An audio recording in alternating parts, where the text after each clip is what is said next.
Let's get it. What's going on, everybody? Welcome to the SchuZ Show. I hope you guys are having a phenomenal Wednesday so far. We've got a lot to get into on today's show, but to kick off today's show, I've got a very special guest. He's a man that's going to be upcoming on a big card, the Chris Eubank Jr. versus Conor Benn 2 undercard. He's a man that holds an 18-1-1 record with 9 KOs. Also the Commonwealth champion right now at super welterweight. He goes with the nickname Magic Man. That's none other than Sam Gilley. Sam, I appreciate you taking time to come on today, man. Thanks for having me, mate. I appreciate it. Absolutely. Well, I just introduced you in talking about being a part of a massive card. We know the first one was incredible. You're a part of the rematch now. I just have to ask you, just knowing as you prepare to be on one of the biggest stages of your entire career, how excited are you for that? Yeah, I mean, I was at the first fight as a fan, so Mm-hmm. to be on the rematch is something I couldn't dream of. And I mean, I'm a Tottenham fan, so to be at Tottenham Hotspur Stadium Okay. as a Tottenham fan, it's like end of the rainbow stuff for me. So yeah, can't wait. So you have to take us through the negotiation process. I know it takes a lot to get onto these type of cards, and obviously you're a part of this card. So I want to know the backstory behind this. Obviously, I know your managers, promoters are working together, and all of a sudden you find this offer presented to yourself.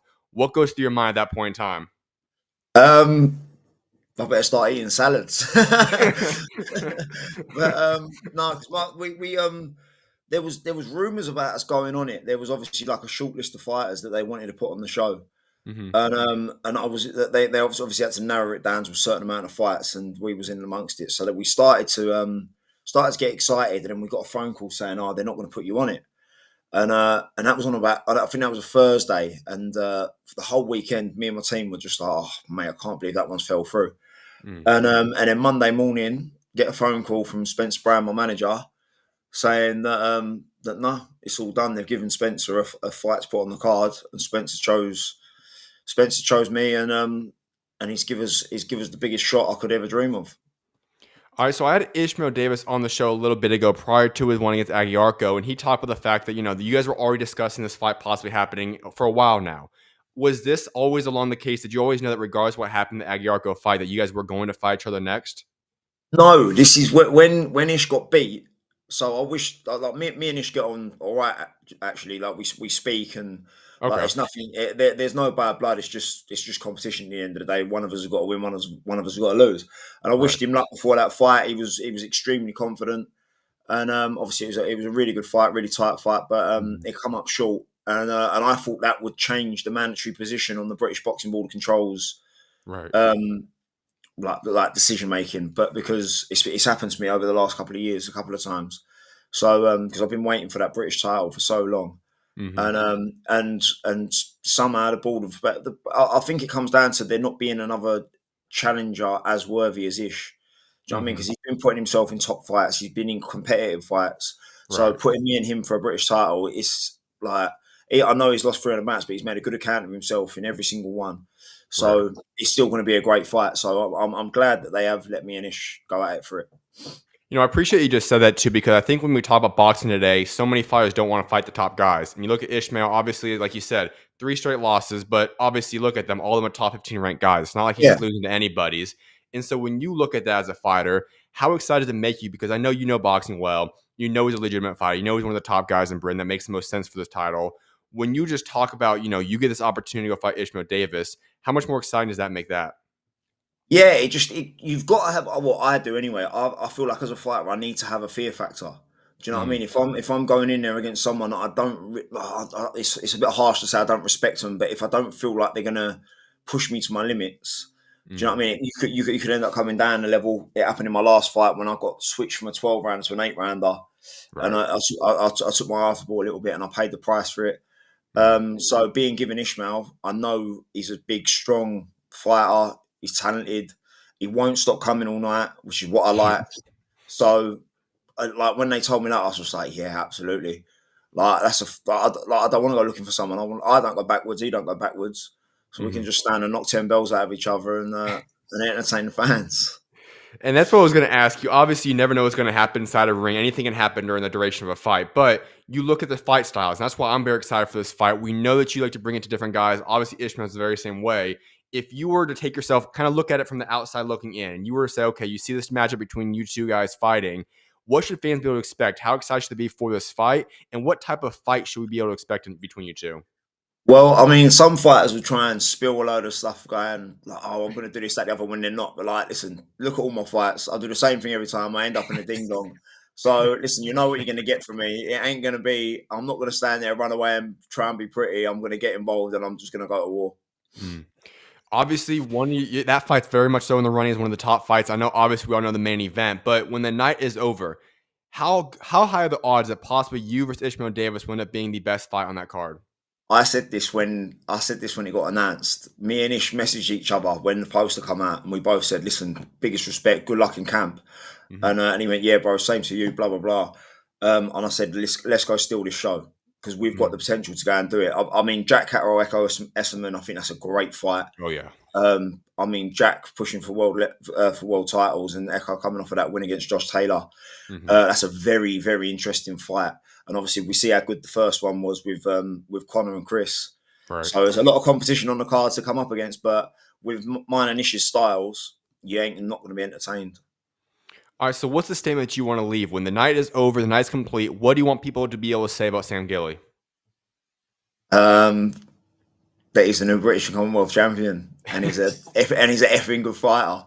But it's a kind of a breakout fight for me. I mean, it's mad that I'm saying that at 31 because I've Right. been on the cards to fight for the British since I was 29, and due to late pullouts and other stuff getting involved, it's not happened. So, but Mhm. it feels like the stars have aligned for everything to like, point to this show. Tottenham on Ben Eubank Riyadh season for the dream belt that I wanted since I was a kid. Mm. It seems to have all aligned now. And listen, we've got a worthy challenger in front of us, but mate, we've just got to go and take this opportunity because it can skyrocket you. Look at what happens with Mark Chamberlain, Yep. boxing in front of Turkey Al Sheikh, and it's changed his life. Absolutely. Now, you also brought up your previous fight. I want to go into that real quickly because obviously, like you said, it led to a draw in the situation. A lot of things happened behind the scenes, obviously leading into that. But you've now had much time to kind of reflect on it, look back on it. What's the biggest lesson you'd say you learned from that fight? Don't take your eye off the ball. Like Mm. I let so many outside factors affect me that night. Like I mean, I ended up in the newspaper because I walked out under an umbrella in the rain. Right. And I was looking around going, "Oh mate, it's rain!" Like when I should have been laser focused on the ring and what I was doing, I let so many things get into my nut. Like that was just a minor thing that happened, but like my trainer was screaming at me, going, "Mate, switch on!" I'm like looking up at the rain. I was just away with the fairies, but Gideon, like he'd just been beat by someone not us bar regular, Mhm. and I think I literally just took me off the ball. I didn't expect him to come out and do what he done, and I couldn't drag a performance out of myself, and it all went pear shaped really. But listen, I've said in every interview I've done, it could snow at Tottenham, and I Mm. will be laser focused on that boxing ring. I do not care. I don't care if they have to clear the stadium and it's just me and Ish left, but I will not take my eye off the ball that night. How do you do that? Because obviously, I look at it from the outside looking in. You are a fighter, obviously, and there's so many outside circumstances. You can have all the excuses in the world, but like you said, there's still a job to be done. If you were to go back in time and re-put yourself in that situation, could relive that out. What changes would you make, and how would you get yourself locked in and kind of ignore all the outside circumstances? Do you know what? It was my first time fighting at a stadium. It was my Okay. first time fighting outdoors, amateur or pro. So, it was funny actually because Denzel Bentley's trainer Martin Bowers, we sparred Denzel quite a lot, so we all went to the calf after a spar, and he Hmm. said, "Mate, just have a little think," he went, because fighting at a stadium is different. And I was sat there going, "Well, it's a boxing ring." Like at the end of the day, like it'd be fine. And mate, I walked out. It was broad daylight. There was no one in the stadium because it was so early. It was Hmm. hammering down with rain. The music wasn't working, so we just strolled out in the rain, and it didn't even feel like a fight. And I was like, mate, this is weird. So many things can come into fruition for you and play with your mind, but at the end of the day, you can't take note of them. You just got to be tunnel vision focus. And yeah, that was the biggest lesson I took from that night. Just do not take your eye off the ball because, especially at this level, you can one slip up and you can end up flat on your back. It's interesting that you said the part about the stadium fights, and I don't think too many fans understand that because there are a big difference between fighting in arena stadiums, and then we even saw the Times Square one going back to the Cinco de Mayo weekend Yeah, earlier this year, and we heard Ryan Garcia, we heard Haney, all the different guys say it was just different. The vibe, the energy, something just was off about that. You've experienced, obviously, not the Times Square situation, but you've experienced the stadium situation with all the different circumstances. What are the differences? How much of an impact does, the crowd, being an arena, how much of an impact do those situations make on a fighter? massive. Because I mean, at the end of the day, we're in the entertainment business. So like you need to feel that energy off the crowd. Like I do anyway. You need to feel that energy off the crowd. And a lot of my fights have been at York Hall in Bethnal Green. And bearing in mind, York Hall is like it holds about 3,000, and there's like so you're not allowed to bring drinks to your seats because you're so close to the ring, basically. So it's literally like all built on top of the ring. So no matter if it's full or whether it's half full, it is so loud in there. And the majority of my fights being there, it gives you an energy boost. Like you look like as you're fighting, you can see people on the balconies, like you can see everyone at ringside. Whereas this fight, my family was stuck in the top right hand of this stadium. I could barely see them when I walked out. And there was no one ringside, and it was like fighting on my own. And the only other time I've done that is behind closed doors, and it's when I got beat. So during COVID, so I obviously need to show off a little bit. I need to have that. I need to have that feel of a crowd and an atmosphere. I obviously thrive off that. That's not like that's not an ego thing. That's just I obviously need that as a fighter and an entertainer to get the best out of myself. All right, so I want to go back to the card you're going to be a part of. I want to ask your own prediction. We're going to start off with the very first one, main event. Chris Eubank Jr., Conor Benn 2. Who's winning the rematch? Do you know what? It's hard because Conor's me pal. I sparred him the other day. Right. It is hard, but listen, I thought it was close going into the last 2 rounds, and Chris won it on the last 2 in the last fight. This I do think Chris took him lightly. I do think all the 60% stuff he was saying or whatever 50%, I do think he actually done that. But he's not going to do that again. He's brought in Bomac, which is probably the rematch against Liam Smith. He brought Bomac in. It's probably the best we'd seen Chris. So I'm expecting a lot better Chris Eubank this time. So as painful as it is to say, like I do think Chris is going to win. All right. And then the next one, you top of the co-main event, Echo Esserman, Jack Catterall. Who do you have winning that one? Again, I was doing commentary with Echo at the weekend. So again, I'm going against someone I like. But mate, what Jack's done at the highest level, I mean, like what he done to Taylor twice, really. But obviously he lost recently, didn't he, Jack? And was it his last one or the one before that? He Correct. Lost. Yeah. But so I forgot. Do you know what? I forgot about that. So that does. I mean, Echo's on the way up, big time. But it's obviously a weight above for Jack. But you're picking a big, strong welterweight for your first fight up at the weight. So yeah, no. Do you know what? I've not taken that into accountability. Do you know what? Obviously Jack's got the skills, but Echo's got the engine, as he's known for. But yeah. So if you put a gun to me and said I had to pick, I'd pick Catterall points. Okay. Now the other part I want to throw in there, I'm not sure if you're aware, but Jack Catterall is now stateside in America. He's now moved over to Boise Ennis. So that's going to be his new trainer. And he won his last fight against Harlem Eubank, but he lost the one to Barboza. So that's kind of where his record is right now. Yeah, that was I didn't know that he'd moved out to the States. Yeah, he's in Philadelphia right now. Yep, for this training camp at least. That's a good move, that, especially the camp he's in. That's why he's doing boots and everyone too. Yeah. Yep.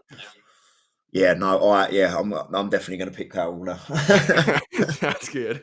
And the last one I want to ask you about is another fight. It's between a man named Sam Gilley and Ishmael Davis. Who do you have winning that one?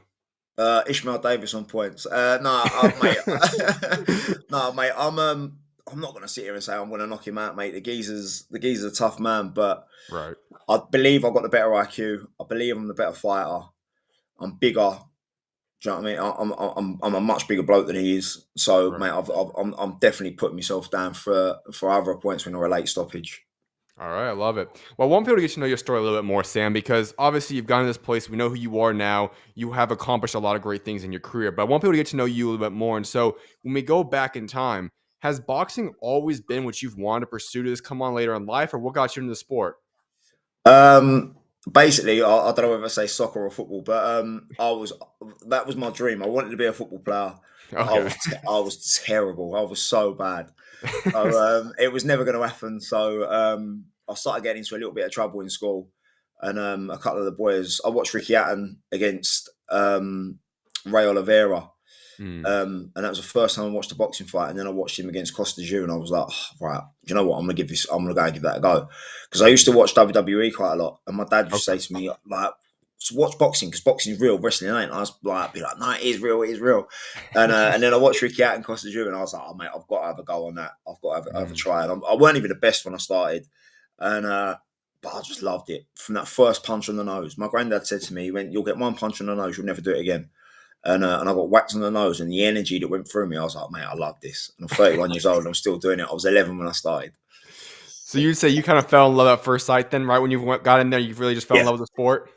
Yeah, just that noise walking up the stairs into the gym when you can hear people banging the bags, you can hear Mm, people skipping. Do you know what I mean? Just and that smell when you go into a gym, like that sweaty leather bag, leather glove smell that a boxing gym's always got, especially the old ones. But yeah, yeah. mate, it's just there's nothing better, and there's all people from different walks of life, different like some people are rich, some people are poor, like there's different Right. ethnicities, but everyone's together when they're in a boxing gym, and you don't Mm. get that in many places, and that's special. So when did you realize that you have a chance to actually be a very successful person in boxing? I know you fell in love with the sport, but when did you realize, I can make a living off of this? Probably about 4 years ago. Okay. um, no, when I was so I actually stopped. So I boxed amateur till I was probably 20, Right. and Yep. I started working, and I was like, oh, listen, I didn't win no national titles and nothing like that. So I started working, and I was like I sort of focused on doing landscaping and stuff like that. And my mate said to me, I said, "Do you want to come down to RJ's gym?" He went, "Just whack the bag." And I thought, oh, do you know what? I've not done a bit of boxing for about 6 months. So I need to whack something. I was like, come on in, let's go down there. And Rod Julian, who's my trainer now, Right. he walked in the gym and he seen me shadow boxing. And he made a beeline for me. He literally walked through everyone in the gym, grabbed hold of me and went, "You boxed before?" And I was like, "I've done a little bit, yeah." And he went, "Do you want to spar one of the pros?" And I've gone, "Oh, go on in." And I've given this pro an absolute hiding. And he's never let go of me since. Honestly, he's never more than about 100 meters away from me ever since. Mhm. But yeah, and that's where Rod was like, "Listen," and I'll never forget this. He went to me, "If you give me your dedication, I'll give you everything you've dreamed of since you was 11 years old." And he Mm. actually said to me that I'd box for a British title, and I've always said, "No way, never won an amateur title, never knocked no one out in the amateurs." And I was like, "What do you see that I don't?" And just that bit of belief from Rod was when Mm. I was like, "All right, well, I'll give it a go." And it weren't till I won the English title, and I was like, and I looked at a picture of myself. I had the Southern area, the English. I was really high up in the rankings, and I was like, "Mate, I'm really good at this, and I can push." And then I got a full-time sponsorship, and I was like, "Right, I can push right to the top now." Mm. It's interesting because I know so many people go through life where they fall in love with something, it doesn't work out on their timeline, and they give up on it. For yourself, like you said, obviously, you, in a sense, almost did give up on it, but then you got back into it. What's your advice to them? Because I know there's so many people out there that have very similar stories to that. Why should they continue to stay true to what they love? I mean, don't come out of it completely, but like obviously the reason I come out of it was purely because I was 20 years old. I needed to work, Right. so it become that I needed to go to work, and boxing just sort of slipped away. But mate, if you believe, like I've always since I was 11 years old, like I say, I never won an amateur title, but there was just this little voice inside of me that just said, "Keep going, because this is what you're going to do." And Mm. I still remember that as a kid. This is what I'm going to do. And even that 6 month period where I stopped, there was still that, "Oh, I miss boxing, miss that," and there was just something inside me that knew that this was what I was going to do. So if you've got that feeling, if your mind can see it and your heart believes it, you can do it. If I were to have known you when you were 23 years old, which is when you turned pro, and I would have come up to you and said, you know what, you're going to be fighting Tottenham Hotspur, you're going to be fighting for the British title, you're going to be fighting Ishmael Davis, you're going to be in the position you've accomplished all you've accomplished, you're 18-1-1, what would your reaction be? I'd probably cry. No, I've said, like, if you'd have told me that back in the day, I'd have just been shell shocked, because it is that's a dream beyond. It's a dream for me to box for the British title. Mm, Like I say, Rod said to me from the very first day he met me, "You will box for a British title," and I was like, "No way!" So it's a box for that belt that I watched, like watching Ricky Hatton fights back, when he beat John Faxon for it. That ever since watching that back, I was like, "Oh, I want to win that one." So it's always been the one for me to win. So to do that and to have it at home, literally at home at Tottenham, my mm, mum lives 10 minutes down the road, so okay, it's literally like my missus is sitting watching this. She owns a seat. She's a season ticket holder over there. So she goes to every game. I go to every game. Like it's how me and her okay. sort of met. So it's literally Tottenham just runs through my whole family. And yeah, to be fighting there's just it's gonna be a privilege. All right, so you do have the nickname Magic Man. How did that come to be? Because not a lot else rhymes with Sam or Gilley. So Fair enough. so I was sparring early on with Rod, and I didn't really have one, and I never thought I would. And someone walks in the gym, and I was sparring Eric Oching, former English champion, Mhm. and I was having a really good spar with him, and one of the lads went, "Oh, mate, he's magic, isn't he? Magic man," and we just stuck with it. All right. Literally that simple. All right. Well, you also talked about Ricky Hatton a few different times. Obviously, we know the tragic passing of him most recently, but I want to ask about that because it's unique that he was the one that really got you into boxing in a sense. He's the one that's inspired you. When you talk about the legacy he's left behind, what would you say has been the impact that what he did for boxing, especially out there in the UK, has had on your life? Oh, without Ricky Hatton, I wouldn't be a boxer. Mm. Without even knowing me, Ricky Hatton's given me so much. Like, there's a reason as well. My left hook to the body is my best shot. From 11 till probably 14, I used to sit and watch videos of Ricky Hatton, and then I'd go to the gym, and it's pretty much the only shot I'd throw in the bag. I'd just throw left hook to the body all the time, and it's won me my English title. It dropped Louis Green in the Commonwealth title fight. Yep. Like, it's my best shot. So just without, like, he's taught me how to throw a left hook to the body, and he introduced me to boxing. So without even knowing me, it had such a big impact on my life. And when I found out the news that he'd passed, it's still a bit weird now. Like, when I see Mhm. them carrying the coffin at the funeral, I wanted to go really, but I had my brain scan for my license, so I couldn't go. Mhm. But just even seeing the coffin, I was like, he's actually gone. Yeah. Like, he's actually gone. It still makes me wobble now a little bit. Absolutely.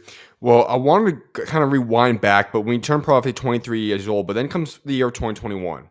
It had to be quite a year for yourself because you have your first and only career loss at that point to Danny Ball, but you also then end the year on a high note winning the English Super Welterweight title. So I want to go back to that year. You reflect on it, the starting off in February, your first and only loss to Danny Ball. Take us through that moment because I know it's difficult. Guys don't want to have that loss in their careers. You end up suffering that for the very first time. What goes through your mind? You know what? It's probably one of the best things that happened to me because Hmm. I was competing at welterweight, and if you see a video of me at 22 or a picture of me at 22, I'm like a stick, and I just feel that naturally as a man over COVID, over lockdown. Like, even my clothes weren't fitting the same. I just literally my back, my shoulders, my legs, everything just filled out. And I got the offer to fight Danny behind closed doors, and I was like, I've not boxed for a year. Like, oh, let's take it. And I was the whole way through camp. I was sparring Ted Cheeseman and Felix Cash, doing 6 and 6. So I was fit as you like. And after the second round, I come back to the corner. Rod went to me, "How do you feel?" I was like, "Mate, I'm done. I'm absolutely spent. I had nothing. The weight cut just absolutely killed me. The isolation for 5 days or whatever it was, not being able to get the correct food. Yeah, no, it weren't a good experience. But that made me move up to 154. I had a fight. Um, I had a comeback fight in a 6 rounder, and then I was actually at my other trainer Ross. I was at his wedding, and it was the Wednesday after the fight, the comeback fight, and sat there having a bit of cheesecake, and Rod has sprinted at me from across the dance floor. He's got a phone call. Someone's pulled out for the English title. Do I want to fight for it on the 2 weeks later? So he's literally run at me, grabbed me, knocked the cheesecake out, man, and dragged me out the wedding. And 2 weeks later, I was at Aston Villa fighting for the English title. So, like, without that loss to Danny, I wouldn't have been getting them opportunities and the English titles when I really started to believe that I could do big things in the game, and it led me on to the success I'm on now. You know, it's an interesting thing, and I've always said this about fighters. If you have a loss in your career, if you learn from it, it's going to be okay. At the end of the day, you can always bounce back from them. Some guys don't want to learn from them, but obviously for you, it ended up changing more than just learning. You ended up obviously moving up weight classes. What was your mentality? Because I said so many guys want to keep that L. It's a very difficult thing to have that one loss, and it makes sense. But for yourself, was it any mental, like almost like a mental wall for yourself, trying to overcome the fact that you now have that one loss at that point in time? Do you know what? The draw bothers me more than the loss. Okay. Um, but because, like, I mean, to general, like, the only two people you can name that are undefeated is Mayweather and Joe Calzaghe. Like, Yeah. they're retired undefeated. Do you know what I mean? Everyone else at some point in their career, Muhammad Ali, Roy Jones Jr., like the greats, everyone suffers a loss. And it ain't the end of the world. Like, listen, I'm not gonna sit and be a pound for pound great, am I? So at some point I am gonna get beat. Like, all right, I didn't expect to get beat by Danny Ball, but like Right. at some point down the line, I'm very realistic with stuff like that. I'm never gonna sit here and say I'm gonna go 50 fights undefeated and match Mayweather's record. I'm not gonna do it. Do you know what I mean? At some point or another, I will get beat. If you enter a 100-meter sprint race, someone's got to lose, and when it's a 50-50 chance, it's gonna happen at some point. Right. All right, so then we fast forward. You get to the Commonwealth Super Welterweight, Louis Green. I want to take you to that day. Obviously, that was a massive performance for yourself. One heck of a fight. I think every fan appreciates you guys for that situation. Walk us through that fight. How exciting was it? Just take us through your memories of that night. Well, that was that because obviously Louis was just knocking everybody out. He'd Yep. knocked out everyone at Super Welter because he moved up from Welter as well, and he was just banging people over left, right, and centre. And I knocked out Ellis Corey, and they said, right, what do you want next? And I said, I've got and I knew I was mandatory for the Commonwealth, so obviously I called Louis out. But that was again saying the fear factor because I knew how hard he banged. I had to because I've never been buzzed in my career, but I was like, right, this is my first fight against a proper banger, like, and I got in ridiculous shape, and it's still to this day, it's the hardest I've ever been punched in my life. I mean, listen, it's gone a little bit sour with me and Louis because of obviously the two pullouts afterwards. But Yeah. listen, you can't not respect the geezer. He can definitely fight and he can definitely punch. But yeah, it was a big performance for me, and that was at your call as well. And yeah, mate, it set me up. But it's just been a couple of years trying to get this British title shot. But like I say, now that it's worked out for Tottenham, happy days. All right, so what all has happened to the Louis Green situation? Because like you said, two pullouts now. Obviously, there's been contract discussions. Obviously, all kinds of stuff happened there. First of all, I have to ask, what all happened? And second up, is there any chance we ever do see that rematch happen now? No, never. No, Okay. I wouldn't give him the time of day now. Listen, you can't. You actually, do you know what? You can't say never because you never know what could be thrown up. If he got made mandatory for a belt, but I got told he's never going to fight again. So Right. the first pull out, I was told that he had a kidney infection, which I 100% believe. Because as much as he's annoyed me, like I do respect him and I do believe he's a proper fighting man. But I'm just as frustrated as he is with the second one, like because he went, I've not seen a bout agreement. I didn't see a bout agreement either, but I got told that I was fighting on this show in Ipswich, and so did you, because it was on the board circular. So you knew about the fight. Just because you haven't got a bit of paper that you've just like, I think I've only ever signed about 3 bout agreements anyway. Like I've had 20 fights. Like it was just the most bizarre excuse ever to and then he said he's retiring. Then I heard he got offered a Josh Kelly fight. Then I heard he's retiring again. And I was just like, oh mate, his head's obviously just completely gone with the sport. And listen, like it's one of them things. It was a frustrating time, but we have to move on now. Absolutely. So you signed with Queensberry August of 2024, just about a little bit over a year ago. Getting that big promotional deal always had to be huge for yourself. So take us through that a little bit. What all happened there, and how exciting was it to be able to land that contract? Well, obviously, I was on like a fight by fight thing with Boxer, and they Right. just with the first Louis Green fight, they just weren't putting me out. hmm And I was like, oh, mate, come on, something's got to budge here. And I had a meeting with the Boxer representatives, and I said about talking to Frank, and they was like, listen, we haven't been able to get you on the show, so we're okay with it. So we went on a meeting with Frank, and I never really had a meeting with Ben Shalom. I sort of went another way. John Wish helped us out getting there, who was the head of boxing, and so I never had like a proper meeting with Ben. And I never, like, after the Louis Green fight, he come up to me and went to me, "What's next for you?" I was like, "Mate, you're the promoter. You're meant to be telling me, not the other way around." Like it was just a little bit, and then obviously Martin Bowers, who I've mentioned, Denzel's coach, Right. helped us get a meeting with Frank because he was like seeing us spar all the time and struggling for dates, and he was just like, "Mate, listen, come and have a meeting with Frank. He's interested. He hasn't really got many super welterweights." So I'm all excited. I've got this huge meeting that's like hopefully going to change my career. And Frank literally sat in the boardroom. You got the 5v5 trophy behind me, like all this memorabilia from all these different fighters that he's promoted. And I'm looking around. I'm like a little kid in a sweet shop, you know. And he walked in, cool as a cucumber, crossed his legs, looks at me and went, "So son, how's life?" I said, "Oh, it's a bit ag trying to get a fight." He went, "Do you want to join the team then?" Literally, and we went over a couple of bits about a 3-year deal and stuff like that. And then he went, "So tell me about your tattoos." And for about 20 minutes, we just sat there talking about tattoos. It was literally that straightforward. And I was like, I can't believe I've been waiting for that meeting for my whole pro career.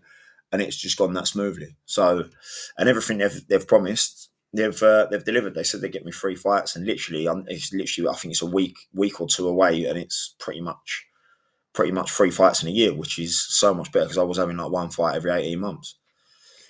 I'm intrigued about that whole boxer aspect. Obviously, we know there's been a lot of ups and downs. A lot of guys have now departed in recent months. They obviously got ITAUMA-PULEV to come back for them at least, but you were firsthand experiencing everything that happened within that whole business structure. Would you say it was a very frustrating time, as you kind of talked about, and what exactly is happening there in terms of the bench alone and fighter discussions? Because obviously a lot of guys are not getting the fights they probably should be getting. I don't know. I think like it's not really my place to say because I'm not really involved in. I'm not a manager, so I'm not involved in the business side of it. But Right. like I say, I never had a proper conversation with Ben Shalom. And whenever I did have a chat with him, he'd never look me in the eyes. He'd always be just sort of looking away like that. And I'm like, mate, have a conversation. Like I always got a really weird vibe off him. Listen, he's the company giving me a great opportunity to fight for what I fought for. But Mhm. yeah, everyone's moaning about him. No matter who I go and speak to, no one really goes, "Oh, it's a really good organisation." That, do you know what I mean? So, I Mhm. mean, they've just lost Ben Whitaker. Yep. I've seen a few reports that Dale Riley could be on his way out. Mhm. So that's 2 of their big boys that are going to be gone. So they're going to be struggling a bit. I mean, they've somehow managed to hold on to Adam Azim. So that's Yep. obviously a plus for him. Absolutely. Well, I want to ask a couple of things before I let you go. One of which is this. I know we talked about Conor Ben a little bit early in the prediction aspect, and you brought up the point that you guys have been sparring. How do those rounds go? Yeah, good. I've sparred Connor since, oh, mate. I've sparred Connor since he didn't have tattoos, so that was a long time ago. Right. Um, but yeah, down the old matchroom gym when I used to spar Ted Cheeseman. But yeah, I've been sparring him since then. So me and Connor know each other really well. So we always have a really good spar. That's why they always bring me in. Mhm. But yeah, mate, he's just rough and tumble, isn't he, Connor? Like he's very quick, very strong, very explosive.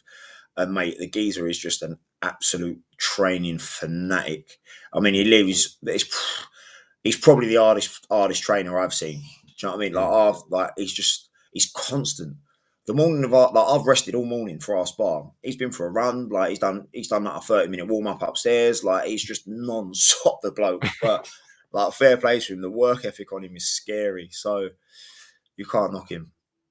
All right. And the other aspect I want to ask you is this. Obviously, you don't want to look past your upcoming fight with Ishmael Davis, but let's say you do it. Let's say you accomplish it. You have the title now. Where do you go from there? Because you just talked about this is what you've always dreamed of. This is almost like the pinnacle of your career, fighting the dream situation, the dream stadium, the dream belt. All this happens. What else would Yeah. you want to accomplish? If this all goes according to plan, you do beat Ishmael Davis. We're talking post fight. Where do you go from here? What do you else would you want to accomplish in your career? After that, whoever offers me the most money, that's what I'm going to do. All right. If I could pick a, like obviously I feel bad. I don't know whether I pronounced his name correct. Is it Abbas Barrel? Yep. Barrel. Barrow. Yep. Yeah, he's just been upgraded to WBA world champion, ain't he? Yep. Yep. He was So actually just on the obviously, show 2 days ago. if I could pick someone to fight after this, it'd be him again. Great respect to him. Great performances against Sam Eggett and stuff like that.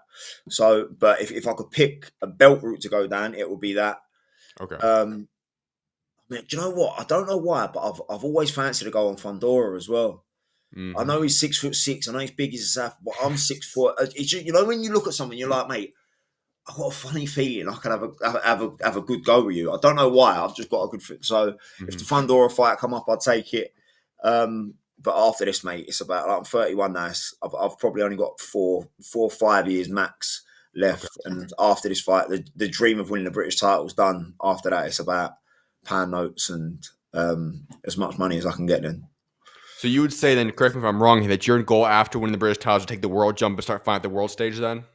Yeah, if I mean, it all depends what gets offered to you. Like Fair if enough, there's yeah. no if there's no routes to a world title and the EBU is available, then obviously you go and do that. But if the EBU isn't, no worlds are available, then you go and defend the British. Like it just all Mhm. depends on what avenues are open after the fight. Right. And when you talk about 154, in my eyes, it is the best weight class in all boxing right now. I think it's so much depth. Obviously, look at the champions, but there's just a long list of guys as well. When you talk about that, like you said, would it be, even if it wasn't for a world champion, would you be fine settling for another guy that's, whether it be stateside? I know, obviously, you have a guy like Virgil Ortiz, you have Boots Ennis, those types of guys that are obviously not champions, but elite fighters as well. Would any of those guys be guys that you would be entertaining? Mate, 100%. I'm in this game to test myself, and as long as there's a lot of zeros on a check, I'm over there. Sounds good. I love it. Well, Sam, I've got one final question for you. It's the question I wrap up every interview with, and that's talking about your legacy. You just talked about it. You probably have 4 or 5 years left in the sport, but when you do put the gloves down one day and you step away from boxing, what is the legacy that you want to leave behind for what you have accomplished both inside and outside of that ring? Oh, what? I've never been asked that before. Okay. Yeah, I've never been asked that before. I don't know about a legacy. Just, I'd like people to look at me and just be like, mate, he was just a normal kid from a normal upbringing, and he went and changed his life Mm. just by chasing a dream. Like, ain't the best technically. Listen, I'm tough, I'm strong, but just pure determination to go and achieve a dream. And I'm I changing love my it. life. I love that. Well, Sam, I appreciate you taking time to come on in, man. It's been a blessing and honor having you on, and best of luck in the upcoming fight against Ishmael Davis. Top man, thanks, mate. Of course, you always welcome on. God bless. Cheers, mate. See you soon. See you, man. I appreciate you guys all for tuning into the interview. I'll have that clipped up, edited out, and then posted on my YouTube channel very shortly. I'm going to go on a short break, and then we'll get right back into the show with lots of boxing news to get into. Now, as always, if you guys have any comments, questions, or topics for me to address on today's show, leave it in the chat. Your comment will pop up on the screen when I get back, and we'll address those topics as well. So I'll be on a short break, seeing you guys about 3 to 4 or 5 minutes, and we'll get right back to it. God bless you guys.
What's going on, everybody? Welcome back to the SchuZ Show. Now, we've got lots of different topics to get into on today's show, but as always, if you guys want to get into the show, and you guys want to give me any comments or topics for me to address on today's show, leave it in the chat. I'll make sure to answer those questions. Your comment or your in the chat will also pop up on the screen, so you guys can see that as well. So, let's get right to it, though.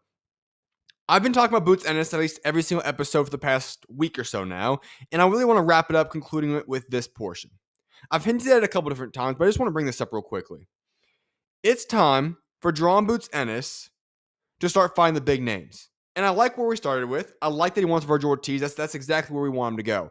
But it is time for Boots Ennis to start building the resume. Everybody in boxing world knows that Drawn Boots Ennis is elite. There's no debating that. We see the skill set. We see the potential. We see the talent. We know he's one of the top 10 most skilled fighters in all boxing. No ifs, ands, or buts about that. But at the same time, that doesn't excuse one from having to go out there and pursue the top fighters.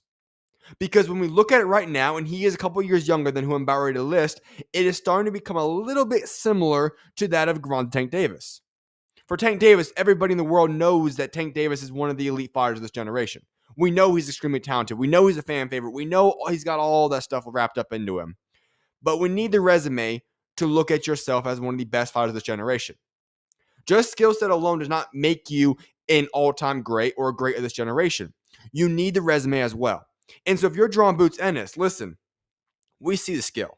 We know what you're capable of doing. And that's why we want him to go out there and fight the best of the best fighters. We want Virgil Ortiz. We want a Fundora fight. We want any of those guys at 154. Why? Because I think most people believe that he has the ability and the capabilities to go out there and accomplish those great victories. We know we can go accomplish incredible things, but now it is time to start switching that mindset and go after the top guys. Build that resume. I think we all know he's more than capable of doing so. We all know he can go out there and do that, but it is time to start building that resume up to avoid the Tank Davis era and to make his name known and solidified as a pound-for-pound great of this generation era, because I think we all are quite confident that he can do just that. So that's my final thoughts on Drawn Boots Ennis and his situation in his fight this past weekend. Now, I want to hop over into this. The WBA has now ordered Mozy Toma versus Kubrat-Pulev. The WBA has now officially ordered Kubrat-Pulev to defend his regular title against the number one contender, Mozy Toma, next. The pair have until November 14th to reach a deal, or purse bids will be called. All right. This is not necessarily shocking. I think most people looked at this and thought this was a very high chance that this was going to occur. And it makes sense. For Kubrat-Pulev, he's obviously the regular champion. ITAUMA is the number one contender. Make those two guys fight. It lines them up for the winner to get their first world title shot, whether that be against Alexander Usyk or that be as the world champion when Usyk retires. Whatever happens, they'll be in place for that. So it makes plenty of sense. Here is the interesting part, though. Remember, we've already been discussing this. Mozy Toma is planning a December 13th ring return in Manchester. Remember, I just said, the pair of Kubrat-Pulev and Mozy Toma have until November 14th to reach a deal. So now it kind of puts a lot of things up in the air. Queensberry has been preparing for an event on December 13th. Now it appears that Mozy Toma will not be able to fight in that fight unless they come to terms quite quickly and they can make that fight happen, which is possible, but the timeline is going to be razor thin. Very, very difficult to make that happen. Now, I will throw out there is a chance that we have Derek Chisora become the main event, who was rumored to be the co-main event, possibly. And I would think that would make a lot more sense for Chisora anyways than what could be his last fight. But for this situation, it's something to keep an eye on. What does Mozy Toma do? Does he stick with the December 13th date? Does he go with the Kubrat-Pulev and make that fight happen whenever it needs to occur? Whatever it is, it's going to be very interesting to see. I don't make a preference. I don't think Toma will go fight one of those top 5 to 10 heavyweights anyways. So it really depends on which route he takes. I'm fine with whatever he does, but that is something to really monitor because there are a lot of ripple effects in place with whatever happens there. I said last night, rumors were starting to leak out that Jeamie TKV and Frazer Clarke's main event for the Boxer's debut on BBC was in fact in doubt. It has now been confirmed. Frazer Clarke versus Jeamie TKV, which was set for October 25th, the debut of Boxer on BBC, is now set to be postponed following an injury to TKV. Boxer is working on to find a solution, and it looks most likely that the first event of the new broadcast deal with BBC will be rescheduled. November 29th is in play for a new date. Disastrous. Absolutely disastrous. Ben Shalom and Boxer seem to be just scraping by some way, shape, or form for the past year or so. And then they found some luck. They got Adam Zim, all these different things happen. And now we're starting to see the downfall. Ben Whitaker is gone. Vidal Riley is going to be leaving very shortly. Now you have this BBC deal, which is a one-year deal, remember. And the undercard is pathetic. You have a main event, which is solid, but you're going to be competing with Joseph Parker and Fabio Wardley. Very interesting decision to make right there. And so now, instead of having your debut on October 25th, we're now pushing this back to November 29th, which, guess what? Who is fighting November 29th in the UK? None other than Ben Whitaker and his Matchroom debut. Do you really want to clash on that weekend again? It doesn't make a lot of sense. If you're Ben Shalom, why don't you go out there and pick a weekend where a big fight's not happening? Now, is the Ben Whitaker fight a big fight? No, but his name is much larger. He's going to be a Matchroom at Eddie Hearn. It makes not a lot of sense to go out there and have that be your BBC debut. So a lot of things are in play right now. Makes not a lot of sense, but disastrous start to the BBC situation with Boxer. And we'll see where it goes from here. I do like the fight. I'm glad it's not going to clash with Joseph Parker and Fabio Wardley. That problem gets taken care of, but still. I don't know what they're going to do. Not a good start, and Ben Shalom does not have a lot of room to keep making errors right now. Zhang has been waiting over 3 weeks for Derek Chisora to sign his part of the deal for a fight this December in Manchester, England. I just said this moments ago, that Derek Chisora is likely going to be the co-main event for the ITAUMA fight on December 13th. Now, if ITAUMA does not fight on December 13th due to the ITAUMA-PULEV situation, there's a good chance that Chisora could get promoted to becoming the main event in Manchester, which, once again, going back to it, makes not a lot of sense when Chisora promoted his last fight as his final fight in the UK, and he was only going to have one more fight somewhere else in the world. Makes not a lot of sense to me. However, if he comes back, it is what it is. We'll deal with it, and we will enjoy a Derek Chisora showdown. But I like the Zhilei Zhang and Derek Chisora situation. This is a perfect fight. Zhilei Zhang, an accomplished heavy hitter, the big bang, always makes the build to fight processes very entertaining. He's a good fighter, obviously coming off of the beatdown from Jet Kabayel. He's lost to Joseph Parker. He's got a little bit of losing streak going on, but 2 older heavyweight guys have given us great memories. Could be showing down what could be one of the final fights right there. A must win, at least, especially if Zhilei Zhang wants to continue his career. I think this fight needs to happen. Zhilei Zhang's all for it. If you're Derek Chisora, go make the fight happen. Sign the contract. This is the type of fight that I want to see have happen. It makes perfect sense, and it could be a main event for a Frank Warren Queensberry show. Lamont Roach says that him and Shakur Stevenson was almost done, but Shakur got a better opportunity against Teofimo Lopez, which is obviously a bigger fight and more money, but they are looking to fight in 2026. I like this. I feel like there's a lot of mutual respect right now going on between Lamont Roach and Shakur Stevenson, which I like. 2 guys, extremely talented, great fighters, have had phenomenal 2025s, and I think we all would like to see that fight. It makes a lot of sense. It'd be a great showdown to have happen, but Lamont Roach gives his props to Shakur Stevenson, rightfully so, and says, listen, you have a great opportunity to go fight Teofimo Lopez. Can't fault you for taking that one. I'm going to go take care of business against Isaac Pitbull Cruz. But let me paint this picture for you guys real quickly. In a hypothetical world, which actually I think is likely, Lamont Roach defeats Isaac Pitbull Cruz in December. Shakur Stevenson would defeat Teofimo Lopez in January, most likely. Those 2 guys would then have a massive fight late spring, early summer of 2025, maybe midsummer.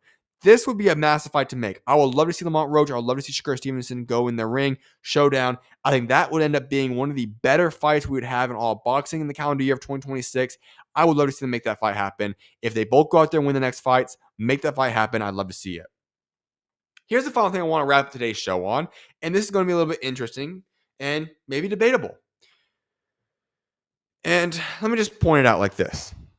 I believe that we have gotten to a place where the hate has become so massive that we've almost made Devin Haney underrated. I get a lot of people are not going to like what I'm going to say right now. Has he had the greatest row of runs in terms of being an entertaining fighter? Has he had an issue with running? Did he have the Ryan Garcia fiasco, which is not a loss, but we all saw the film? Has he had these things in recent memory? No doubt about that. But can we appreciate what Devin Haney has done for boxing? He is 32-0 at this point in career. He is the youngest undisputed champion in the history of the 4-belt era. He did that at 23 years old. He is a 2-division world champion, all of which has been accomplished by the age of 26. In terms of his skill set and talent, that's undeniable. We know he's an elite fighter. Could you call him a weight bully? Sure. But in today's era of combat sports, being a weight bully is actually more so of a skill set. While I don't like it, it is more so of a skill set than anything else. I cannot fault him for that. If he makes weight, he makes weight. And I think we've gotten to a place now that's actually unhealthy. That people have decided to hate on Devin Haney so much that we have started to underrate how talented this man is. When you look back at the film and you watch what Devin Haney has accomplished in his career, it's hard not to imagine just how special this man is. He's an elite fighter. Just 26 years old, he's already accomplished what he has accomplished. He has the name, the resume, all the different aspects. He has done a phenomenal job so far to this point in his career.